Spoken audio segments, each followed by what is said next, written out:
Hi, everyone, and welcome to tonight's event, the fifth in our series, What We Need to Do Next. Over the spring and summer, we've been meeting like this once a month to confront some of the burning issues affecting us in the world right now, from why work sucks to ending carceral feminism.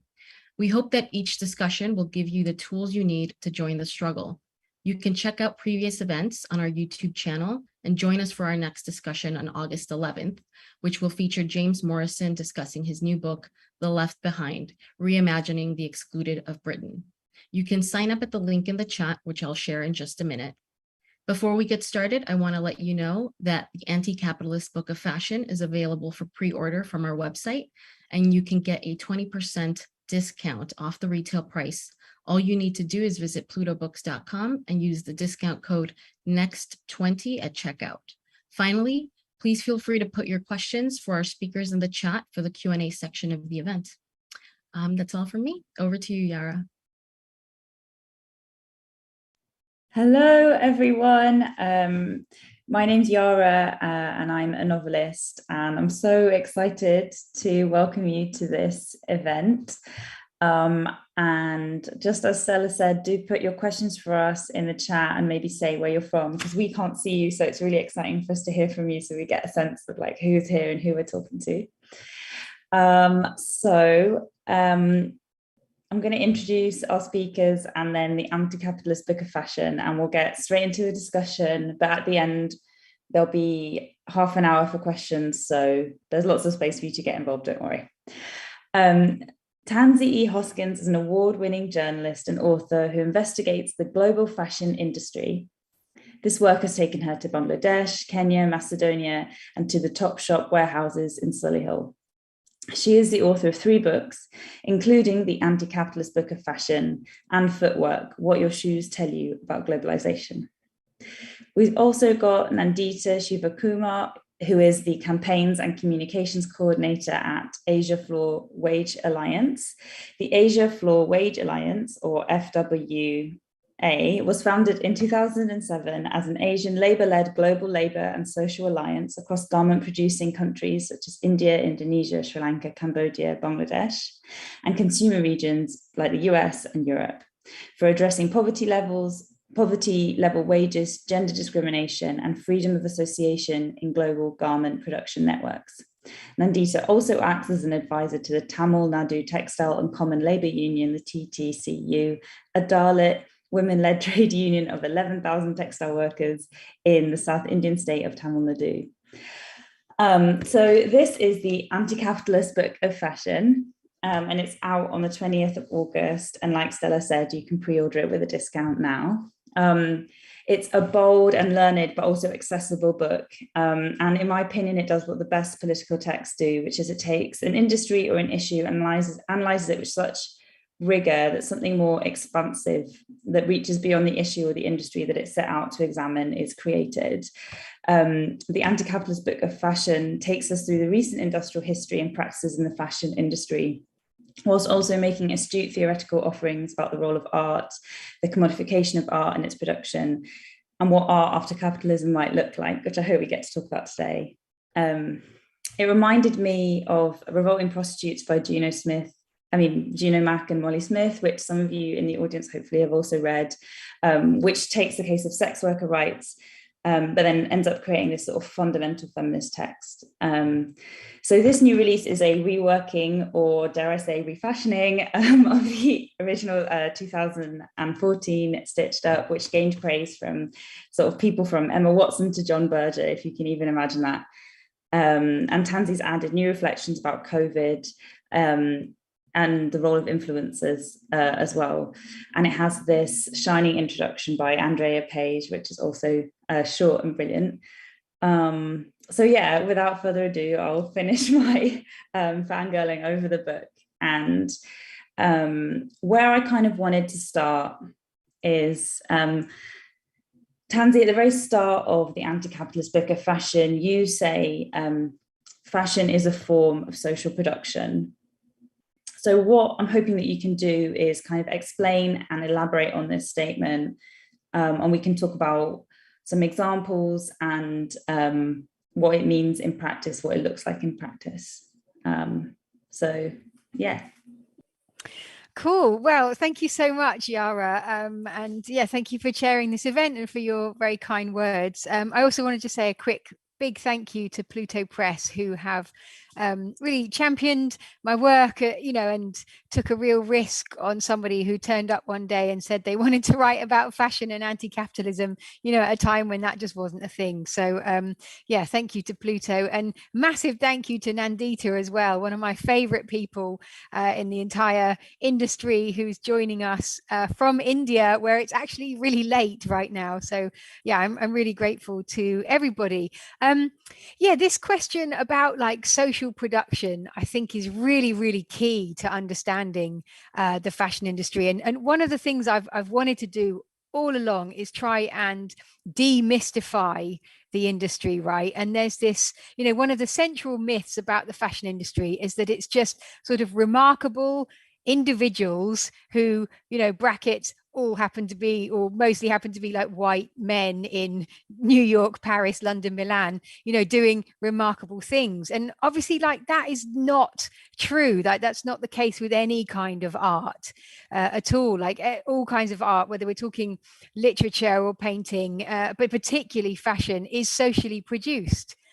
You need from everything from the cotton that's grown in the fields to the people, generally the women who stitch it, to the like the design history that people both draw inspiration from and rebel against. So yeah, it's an entire social production, and I also think that we owe it to ourselves not to lie about fashion and not to pretend also that the lives of key individuals in the fashion industry are what we should be aspiring to either. A lot of the time people have quite, get to the top of the fashion industry and have quite dark, unpleasant, often like extremely horrible experiences and stuff. And I don't think this is what we should be teaching our young people that they should be aiming for as well. So yeah, fashion is very much socially produced. It's a global industry. It couldn't be anything else.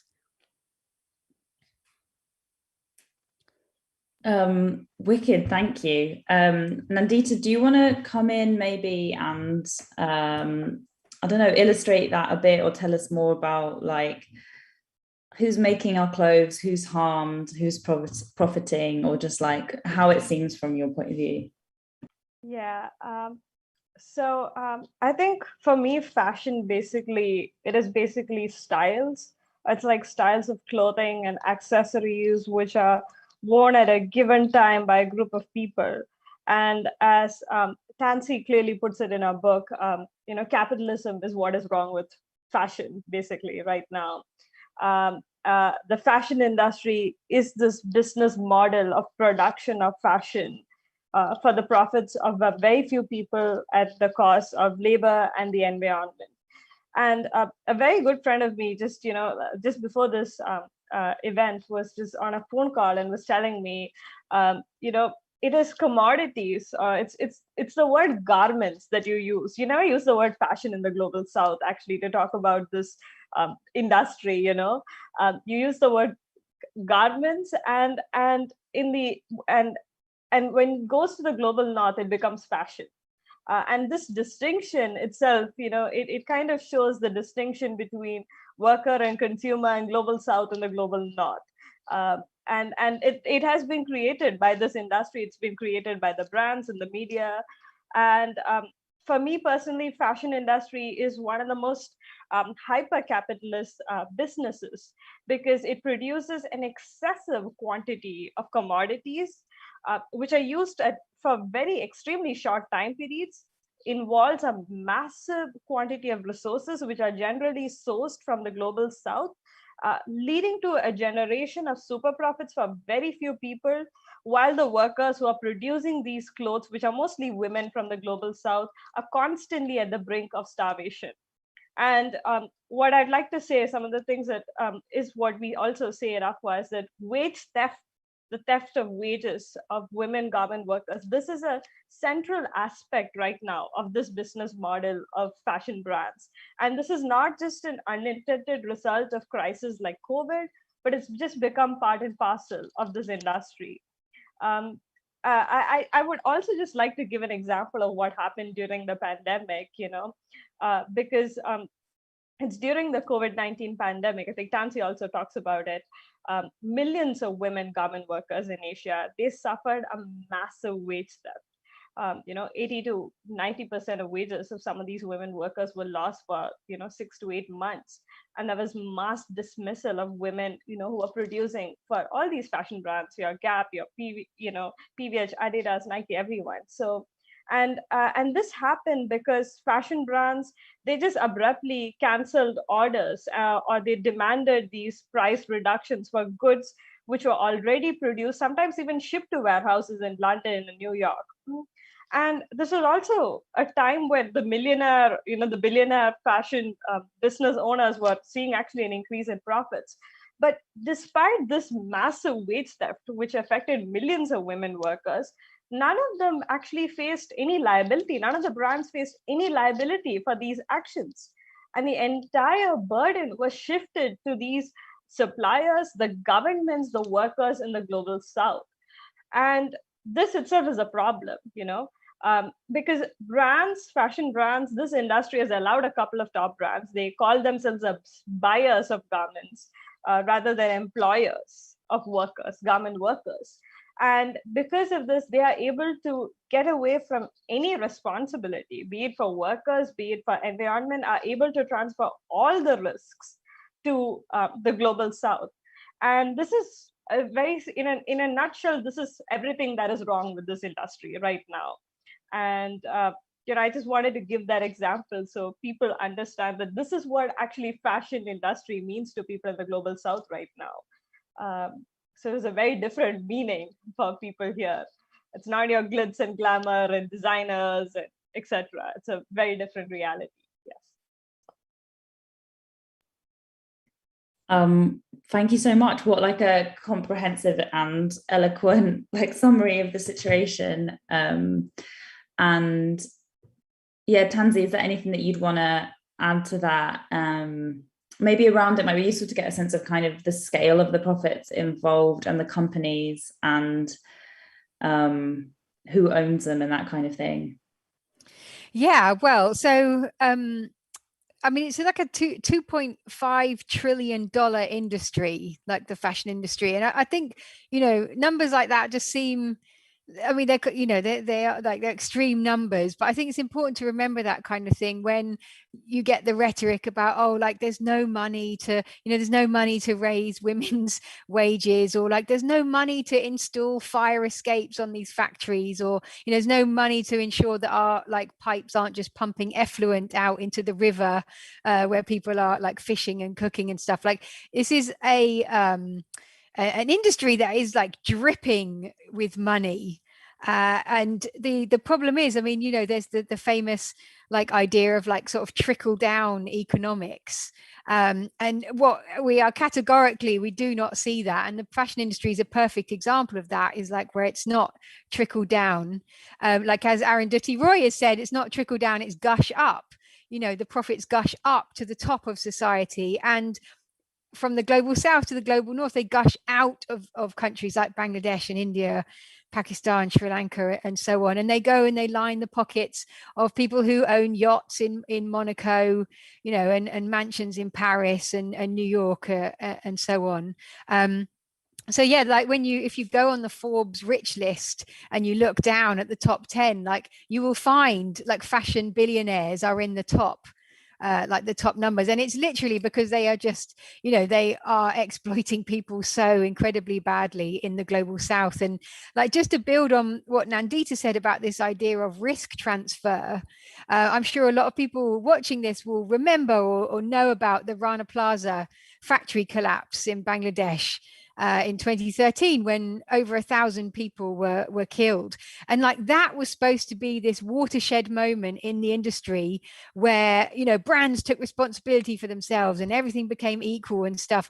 And then 10 years later, with the pandemic, we've seen the exact same expectations, that drove those women into Rana Plaza, driving women into really unsafe factories with the pandemic, and then denying people their wages. There is this absolute, as Nandita said, this absolute expectation that the people made most vulnerable by capitalism will be the ones to risk, and carry the burden of any risk or fluctuation in the global economy and stuff. And absolutely nothing has changed. And if we look ahead at what's coming down the road with climate change, something that will pale Rana Plaza and COVID into insignificance, it is still the same expectation, that people in the global south will be the first ones to be sacrificed. Like, it's totally unconscionable. We can't, we cannot let this happen. Absolutely. And it's already the flooding in Bangladesh, for example, as a direct result of the climate crisis.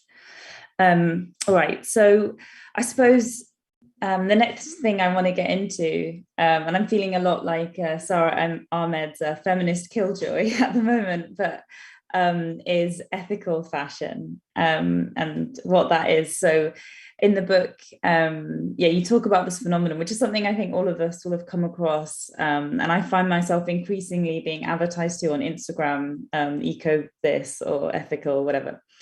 And it's a part of the fashion industry that's really exploded in value. So in the book, you write that it reached a value of approximately 6.3 billion in 2019, expected to grow to 9.9 billion in 2015 and 15 billion in the next decade. So, and then there's this bit in the book where you ask, what the hell even is ethical fashion?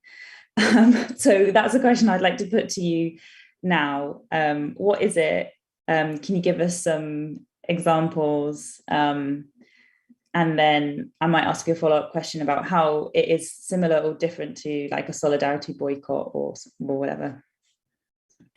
Yeah, thank you. I mean, I think we need to turn here to the wise words of Stella McCartney, who recently, even she is super confused about sustainability. So she recently said, I barely even know what sustainability means anymore.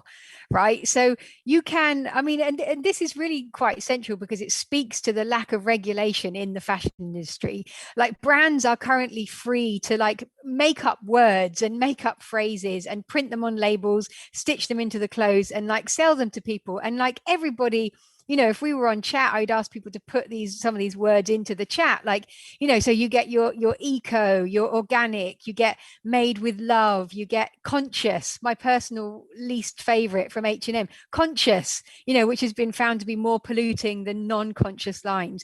So yeah, and vegan and eco, and none of it really means very much. And I think what it basically is, and I've mentioned this in the book, drawing on other people's work, is this is like a coded language. It's just become a meaningless coded language, which is not actually now about helping us to make better decisions, because I do want everybody to be able to make the most, ecologically sound decisions they can make. This isn't about helping you do that.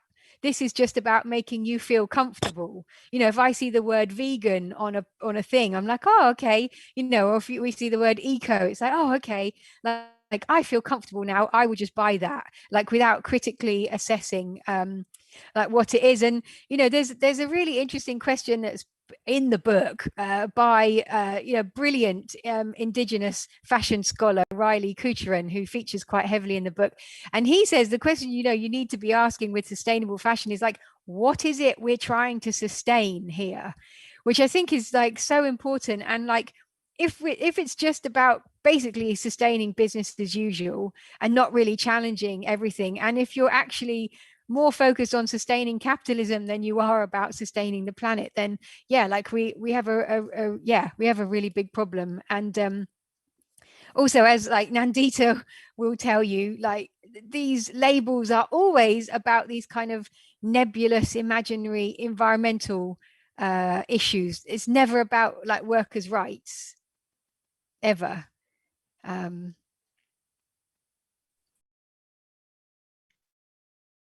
Yeah, maybe I can add into what Tansy just said. Like, I mean, I was reading a report by Business of Fashion last year. It came out last year and was saying that the word sustainability has been used like twice the number of times by fashion brands, the top 15 fashion brands in their companies' annual reports.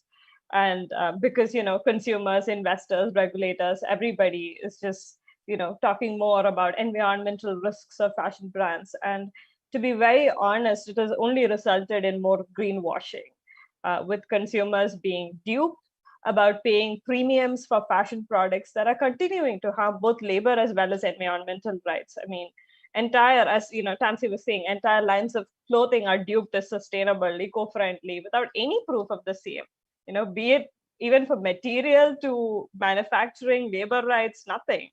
And I, to be very honest, do not even know what is an example of ethical fashion, to be very honest.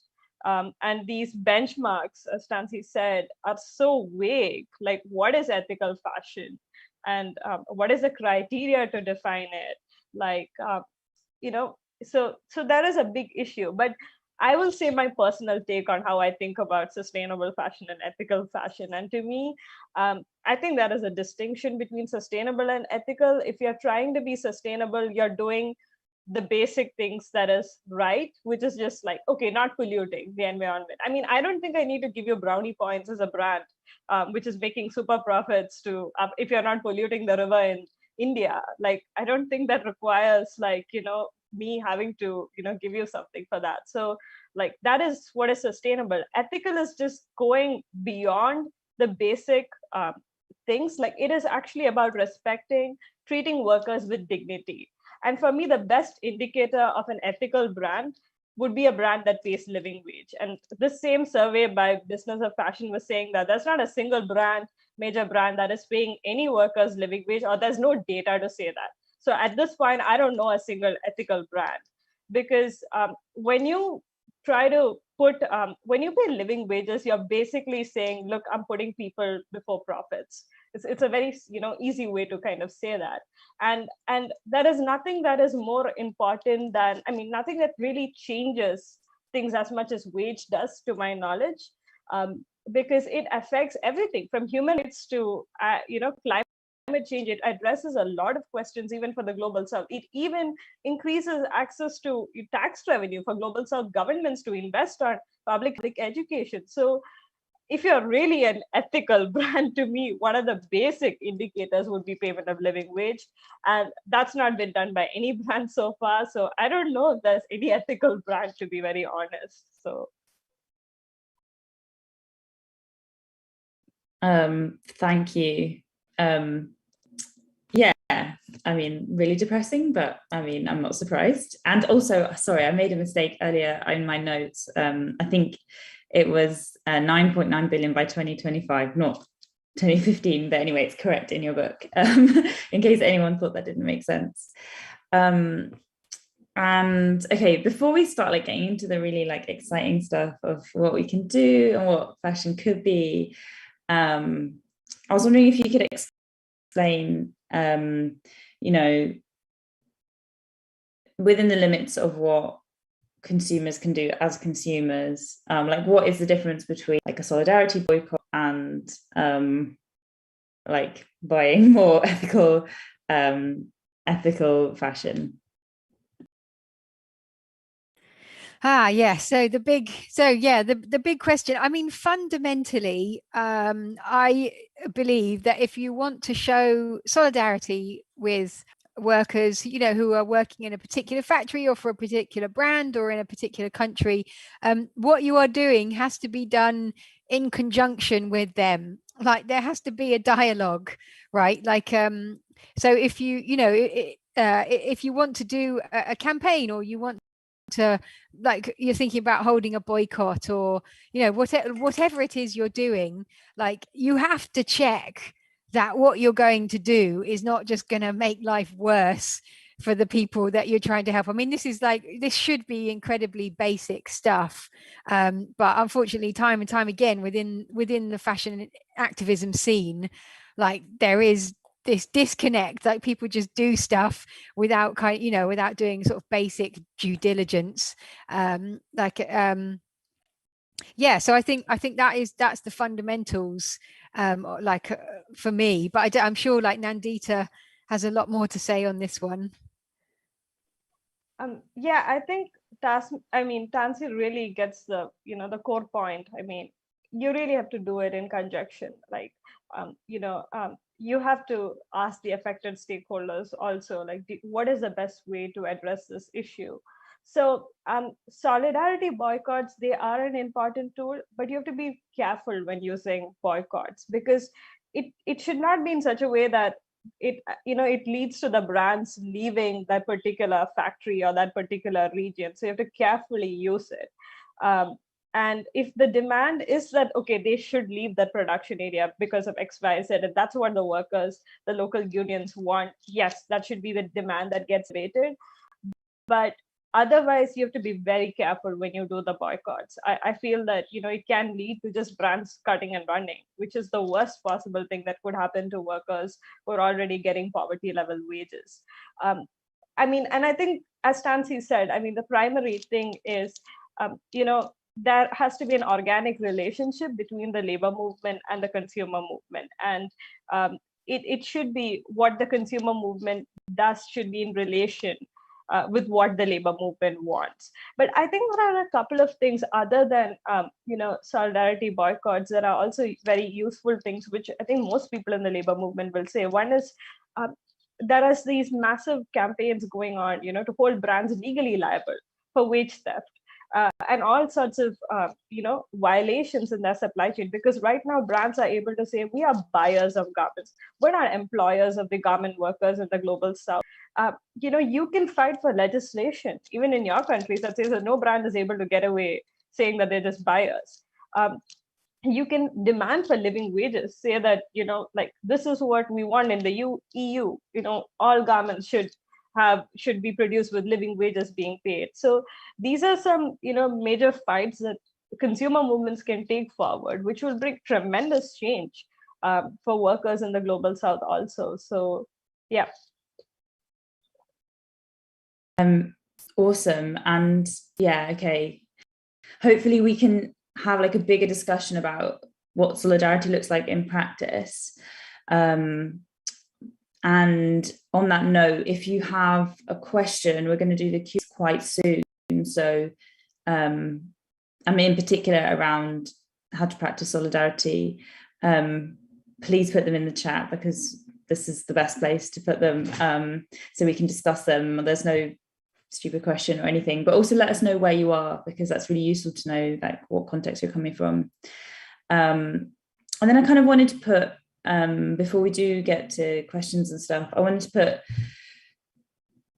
2 questions to both of you, but also to everyone who's watching. And they're questions that are at the start and at the end of the book.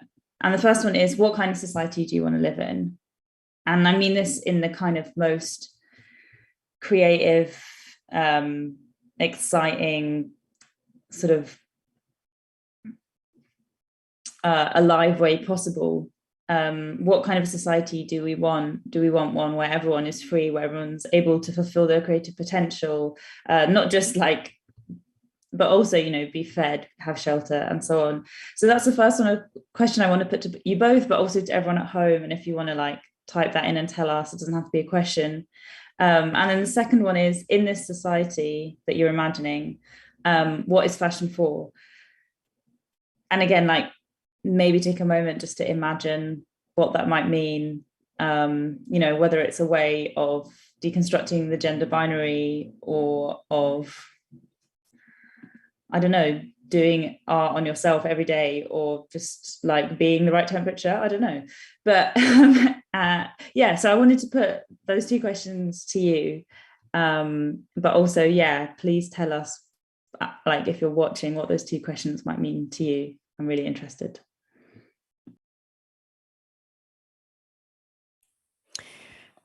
Oh, well, I could talk forever. Like, I want a society that is so extraordinarily radically different from this one.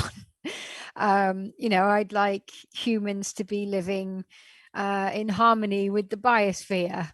You know, I would like for like, you know, workers to own the means of production. I would like for our basic human rights to you know, to you know, I'd like for housing to be collectively owned and for food to be collectively produced, and for there to be no billionaires and certainly no millionaires, for everybody to be equal. I mean, yeah, the list goes on and on. You know, I'd like to banish homophobia and transphobia, racism, sexism into the, you know, into the dark ages. Yeah, a radically different society is what I'd like to see. Nandita? I think something that a worker told me, you know, I mean, I always remember that, like, is like, I want to come home, I want to read a storybook. Like, I want to have time for something like that, you know, and this is what a garment worker told me. Like, I just want to do that, or I just want to lay down on an afternoon, look at the skies, and just enjoy the beauty of nature. And I want that for everyone. Like, I feel so sad. I think that moment that, you know, like, there's a huge number of people who do not have like an hour in an afternoon to look at the sky, enjoy its beauty. That is a horrible world, to my knowledge, you know. That is really sad, and that's what I don't like about this world.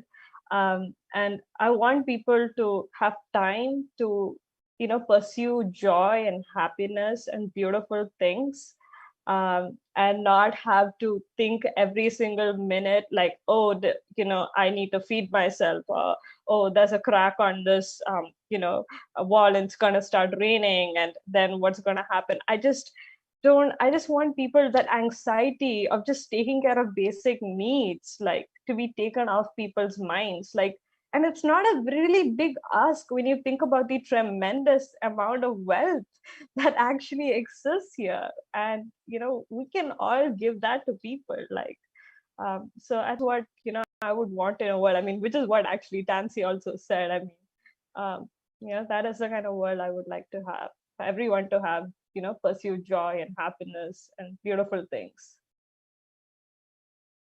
Yeah, hell yes.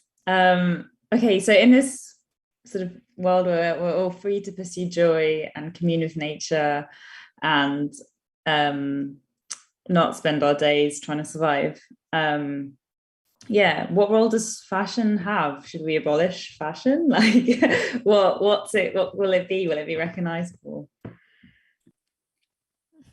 Yeah, well, I mean, this question is, you know, is one of the reasons why I remain interested in writing about this subject. Like, I think it's really important to you know, to like dream about this stuff. I mean, you know, I would like to see design completely democratized, you know, for people to have a role in design as well, you know, as well as production.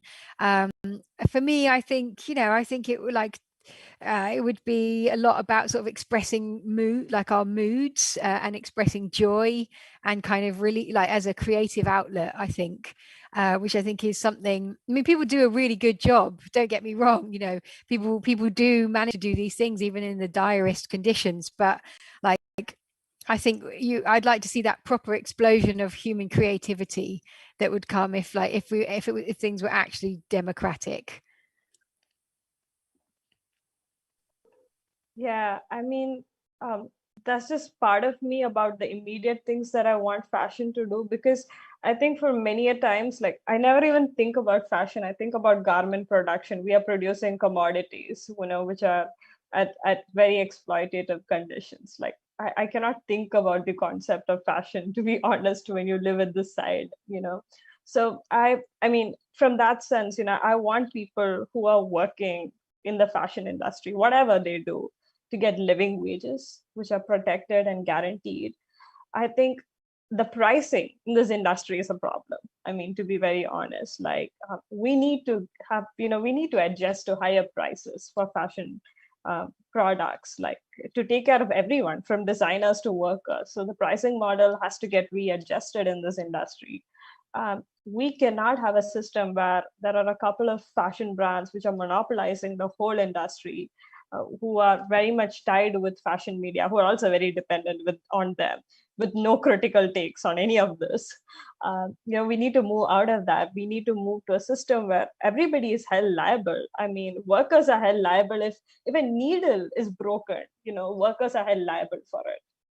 Why is it that brands who are perpetuating this massive drain of wealth, and also wage theft? I mean, this theft, it's I like to use the word theft and drain, because those are the words to basically say what is happening. Like, why do they have no liability? How can we have a system like this?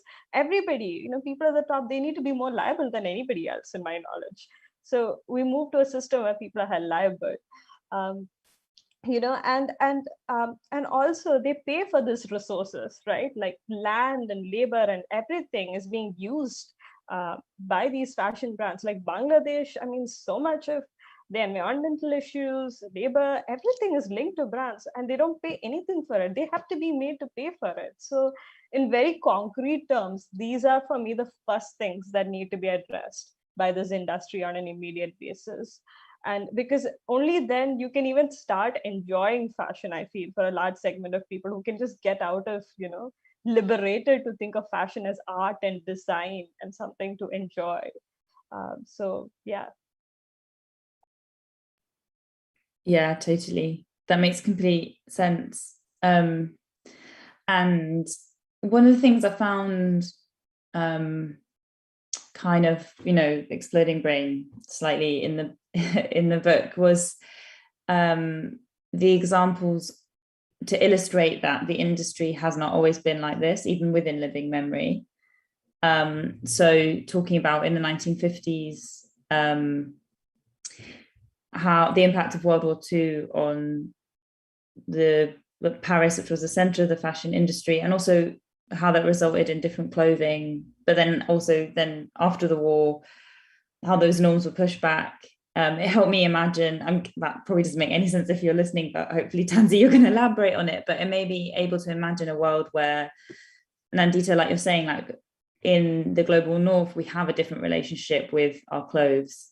They're not, we don't have so many, and maybe they're more functional or whatever. But yeah, so tell us about that, because I felt that really helped me imagine, like, concretely what that would look like in the global north if we had a different relationship with our clothes, but also if the production also changed.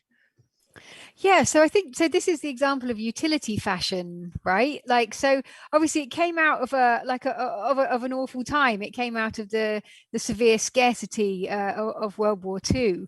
But what it basically meant is that the government, the British government, became like Britain's clothing producer and was in charge of like exports and in charge of distributing material, and was in charge of having clothes designed, which might to some people sound like a sort of hellish nightmare. We all end up in like I don't know, like Maoist suits or whatever, which, well, for some people is not a nightmare, but yeah, like the point is that actually this was a design pinnacle.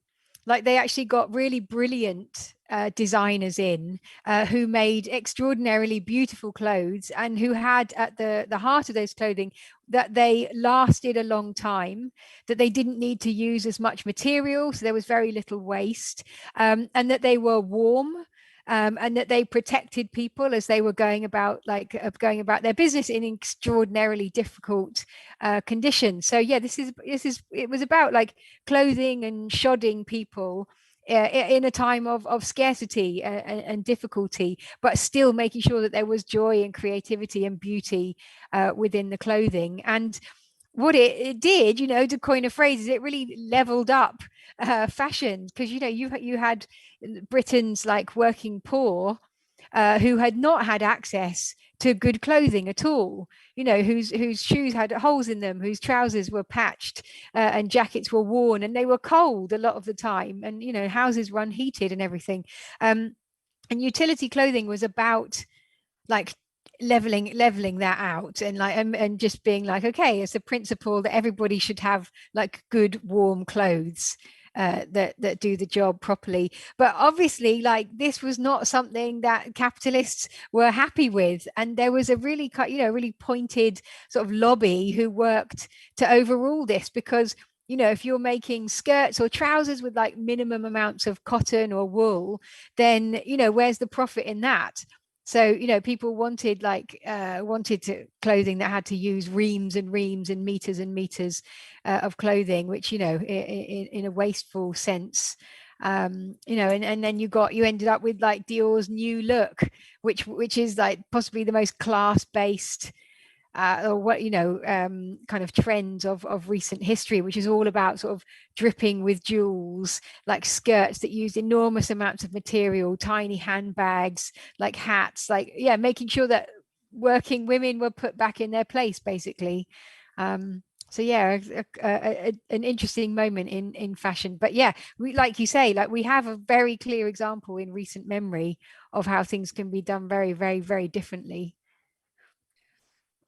Totally. And it's quite exciting, and there's a lot of like beauty in that project of seeing fashion or even garment making or whatever as a project of making sure like everyone is warm and clothed and like dignified in what they're wearing as well. Which takes me on to like where like I want to spend some time towards like the end of this conversation, basically talking about how we can practice solidarity in the global north with AFWA and the struggle of garment workers in the global south.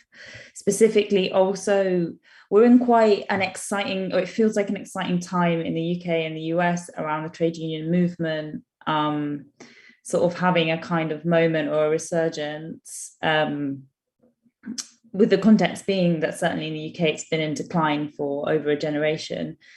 So particularly like how can our trade union struggles like be in solidarity with each other? So I'd like to spend some time on that, and if anyone has any questions around like their specific situation or whatever, like pop them to us and we'll chat those through as well.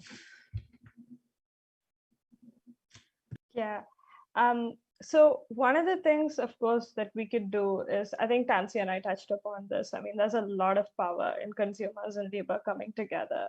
And there's a lot more power when labor in the global south and labor in the global north join hands together, like organizing across the supply chain. Imagine the power of the cotton farmers, the garment workers, the retail shop staff, everybody, the warehouse workers, all of them come together. It is going to be so powerful. And the thing is, even though I say global south workers are exploited, it's not to say global north workers, the warehouse workers who work for Amazon, they are getting exploited.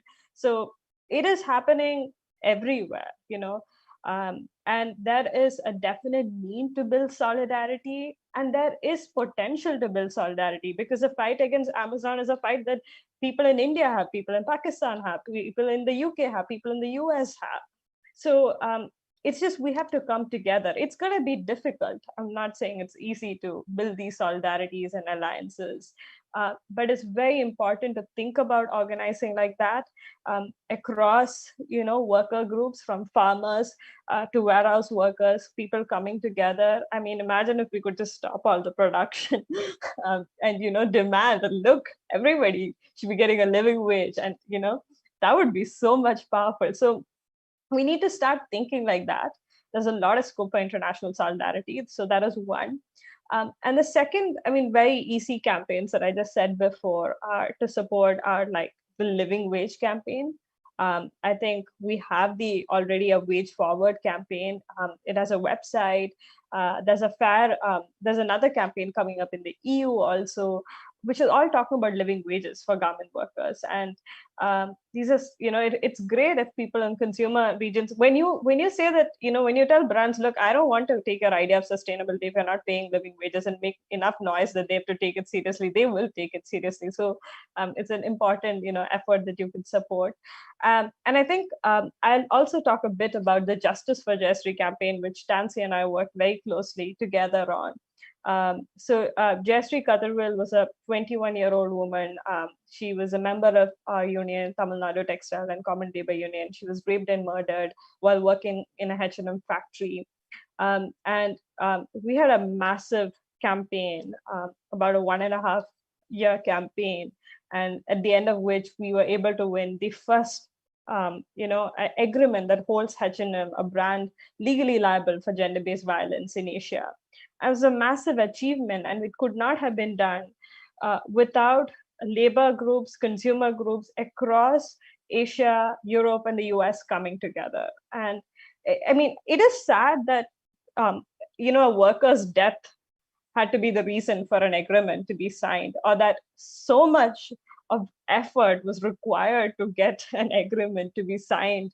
A very simple agreement that just says that, we will work, we are legally liable to be, if there is any other case of gender or caste-based discrimination. It took so much effort, but we were able to win that. And that was because 1.5 years, I mean, the labor groups, the trade union on the ground, labor groups in Europe and the US, Global Labor Justice in the US, the Justice for Jayashree UK group, of which Tansy was part of, all of them, we stood together, we were organized, and we listened to the trade union. We were all listening to what they needed. We responded to that, and we did what was necessary. And I think that's really a really amazing model also about how you can work together.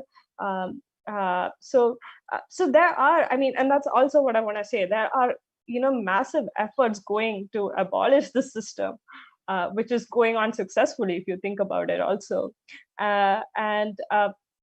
So, I mean, there is a lot of scope. I think we just need to come together, put aside differences, know that, there's a lot more power when we come together rather than be divided. So, yeah, I think Tansy should also add in a bit. Yeah, well, I just thought I'd mention that when we were building UK Justice for Jayashree, there was a motion passed by the RMT union to support the campaign. I think it was a branch, like I think it was the Victoria Line branch, actually, yeah, passed it and supported the campaign, which was like, yeah, just that was a beautiful moment, to be honest with you. Like when you have like train drivers in the UK, like standing shoulder to shoulder with garment workers in Tamil Nadu, it was like, oh, that was a beautiful moment. And yeah, everybody, all of us here in the UK were just so, we were so proud to stand like with the TTCU and with AFWA. And yeah, I think there is just loads that people can do.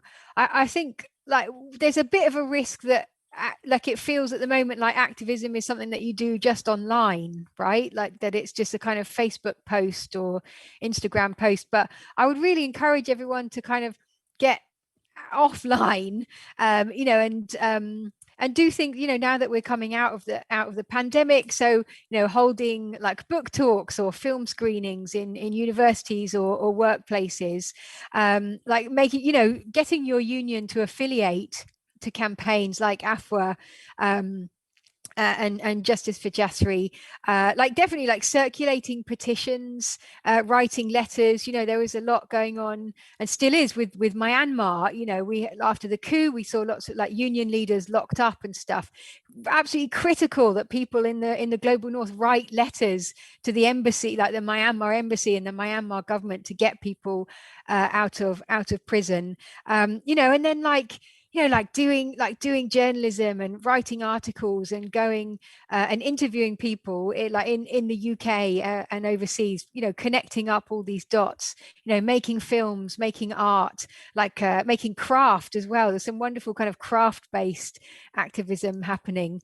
And street demonstrations. Like, it's so powerful. Like, I think people often forget that like a brand is just a brand. Like, it's a collection of ideas, and the thing that they're really scared of is that collection of ideas being disrupted.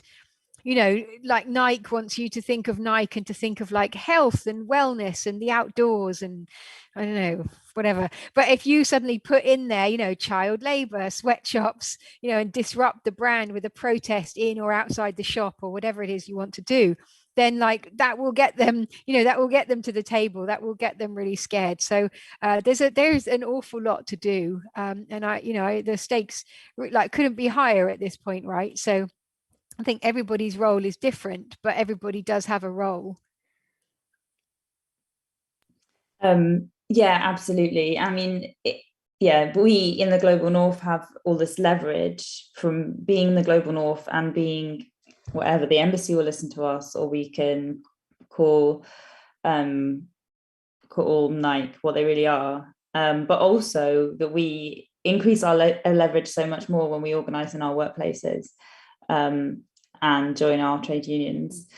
And in terms of crafts, there's so many beautiful. I was at the TUC demo a few weeks ago in the UK, which was the Trade Union Congress demo, and there's so many beautiful banners, pieces of art that workers have made over the years. I absolutely think we should all be making more beautiful banners. We've got a question from the audience, so I'll read it out. Thinking about solidarity from the global north with the garment workers in the global south and logistics and retail workers in the global north. So like we were saying, between, along the supply chain, I'm wondering how to reach fashion influencers who have become a key tool for the garment/fashion industry to push catastrophic fast fashion. This is especially tricky when we consider that fashion being so cheap makes it an accessible way for people, especially young women, to self-express and build community. Wondering how we can invite them, the fashion influencers, into a movement for a just fashion industry that pushes back against human exploitation and environmental degradation.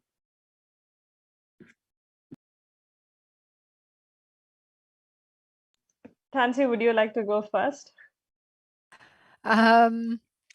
Well, look, I think there are now quite a lot of people who have big social media followings who are doing great things with those followings and who are actually trying to talk about social justice and bring people into the movement for change for fashion. There are clearly a lot of people, who work as influencers who are literally willing to do whatever a brand tells them to do, like for the right price. I mean, there's always going to be people like that who will just take the money and say that like so and so brand is brilliant and their supply chains are perfect and everybody just go home.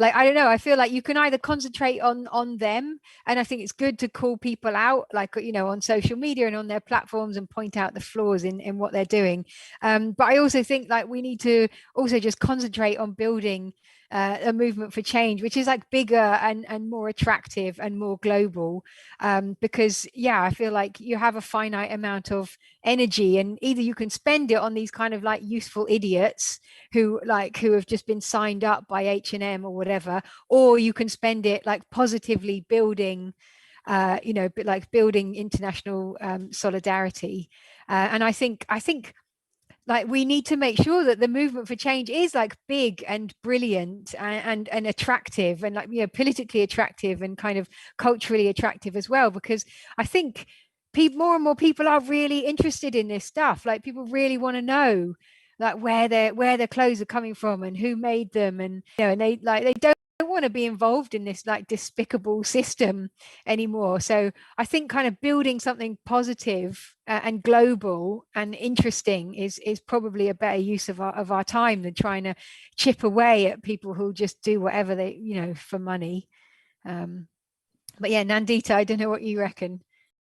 I think that influencers are getting a lot of space these days, and at least maybe some organizations should try to educate them. I mean, I do know some organizations which are trying to do educate influencers. I mean, it would be hard for the Global South trade union, labor movement to do that. But, if the Global North, there are organizations that are willing to do that, that's great. I mean, it's always good to get more people on our side. So I would welcome that. It's just it's a very I found influencers to be a very difficult group. I sometimes feel they need to unionize because also they are exploited. Some of the influencers are paid so poorly.